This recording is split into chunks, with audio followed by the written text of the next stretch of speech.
told us years ago. He did a demonstration in class that I turned into a story. It's called The Meaning of Life. Mr. McGuire stood before his class with some items on the table in front of him. When the class began, wordlessly he picked up a very large and empty jar and proceeded to fill it with rocks, about 2 inches in diameter. He then asked the students if the jar was full. Everybody agreed that it was. So Mr. McGuire then picked up a box of pebbles and poured them into the jar. He shook the jar lightly. The pebbles rolled into the open areas between the rocks. He then asked the students again if the jar was full. They agreed that it still was.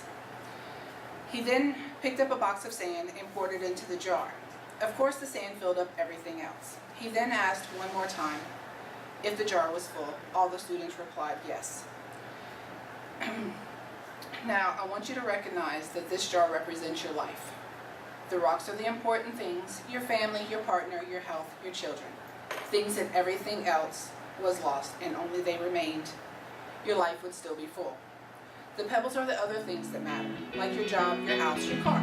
The sand is everything else, the small stuff. If you put the sand into the jar first, he continued, there's no room for the pebbles or the rocks.